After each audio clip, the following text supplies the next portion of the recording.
Alors, du coup, je passe la parole à Clarisse pour le point numéro 2 sur la décision de dénomination de la place du monument aux morts. Bonsoir. Donc vous l'avez sans doute vu, ou vous allez le voir bientôt, le monument aux morts a été déplacé. Ce déplacement a fait l'objet de pas mal d'échanges avec l'association UNC Soldats de France. Et au final, c'est l'espace devant l'école élémentaire de la Tillelière qui a été retenu. Donc c'est un site qui apporte une meilleure visibilité au monument, à la fois plus proche des commerces et des services du centre-ville, sur le passage des parents et des enfants sur le chemin des écoles et visible de la rue Georges Clemenceau où se déplacent de nombreux habitants. Suffisamment proche de la mairie pour les défilés de commémoration, il est facilement accessible par les chemins piétons. Pour la symbolique et perpétuer le devoir de mémoire, il était important qu'il soit proche des écoles. Donc, ce qu'on vous propose ce soir, c'est de dénommer cet emplacement parce que les anciens combattants ont fait une proposition, ils ont souhaité que l'on nomme ce lieu et donc ils ont souhaité qu'on la nomme Place du Souvenir. Donc voilà, on vous propose de suivre la proposition de l'UNC et d'appeler cet emplacement Place du Souvenir. Et de fait, on pourra l'inaugurer à la cérémonie du 11 novembre. Voilà. Y a-t-il des questions ? Oui ?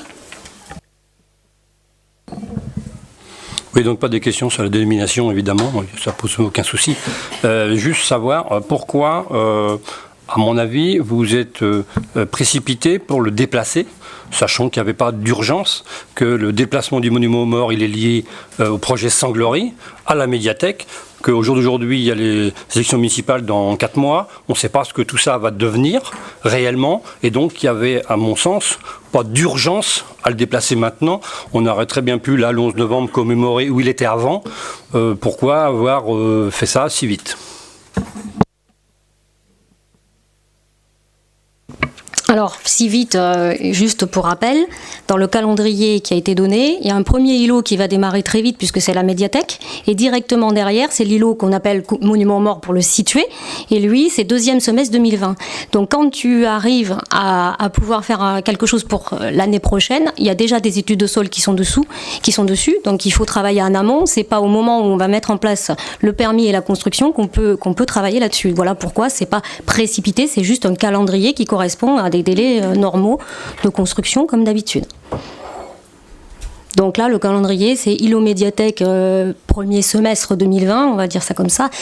On n'a pas la date exacte. Et ensuite, deuxième semestre 2020, voire même peut-être avant, démarrage de l'îlot dit monument aux morts. Je reprends la main si tu veux bien. Y a-t-il d'autres questions ? Ah, pardon. Oui, pour compléter, ça fait quand même 1 an et demi au moins que la... 3 ans. Hein ? 15 mois, excuse-moi, alors je suis un peu marseillais, ça fait pas 18 mois mais ça en fait 15, pour lesquels la question a été posée, que ça fait l'objet d'un long dialogue avec les anciens combattants pour déterminer le meilleur choix. C'était pas forcément le nôtre a priori puisqu'on aurait souhaité dans un espace plus aéré, plus grand, mais c'est l'endroit qui a été retenu par les anciens combattants et je pense qu'on a respecté à la fois pour le choix du nom et à la fois pour le lieu, et donc à partir du moment où la procédure est enclenchée, il n'y a pas de raison d'attendre 6 mois de plus ou 1 an, surtout que ça risque de paralyser, comme l'a dit Christelle, les travaux préparatoires au chantier pour 2020. Voilà.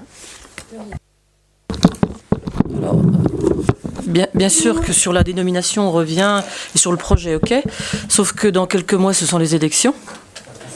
Ben oui, c'est une réalité. Et si, il y a un rapport, c'est-à-dire que s'il y a une autre équipe qui vient majoritaire, peut-être que le projet sera bloqué, n'existera pas, donc on aura déplacé non seulement ce monument aux morts, on aura aussi engendré des frais. Voilà, pour rien. C'est quand même pas rien. Hein. On avait annoncé 40 000, on lit maintenant 28 000, c'est pas rien. Donc en fait, ce que tu me suggères, c'est depuis 6 ans, on n'aurait pas dû faire de projet au risque que dans 6 ans après, il y ait une autre élection avec une nouvelle majorité. Donc en fait, on ne fait plus rien. C'est ce que ça veut dire aujourd'hui. Hein.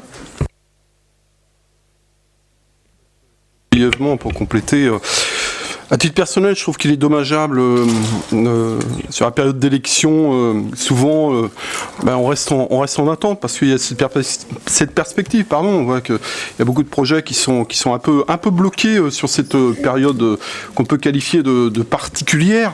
Moi, je trouve ça regrettable. En l'état, sur ce projet de nouvelle implantation, les explications ont été données.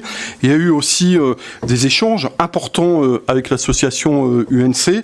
On a respecté leurs souhaits. Il a été dommageable aussi, par rapport aux explications en termes de perspective d'aménagement urbain de l'îlot Sanglerie, de bloquer les choses. Je pense qu'il y a assez de contraintes comme ça sur la période électorale, sans qu'on surajoute des blocages. Juste un droit de réponse. C'est pas la peine de mettre l'association. Personne ne remet en cause l'association. Donc là, c'est même pas la peine qu'ils servent d'arbitre dans la discussion. C'est pas le problème. On n'est pas là. On en est là aujourd'hui qu'on a le droit aussi d'avoir un avis contraire. Nous n'avons pas été d'accord sur ce projet-là. Donc on est cohérent pour dire qu'aujourd'hui, il n'y avait pas urgence. Point, c'est tout. Il faut aussi accepter qu'on puisse dire autrement que vous. Voilà, merci. À titre personnel, j'ai pas dit le contraire. Je respecte l'opinion de chacun au sein de ce conseil municipal. Dont acte, effectivement.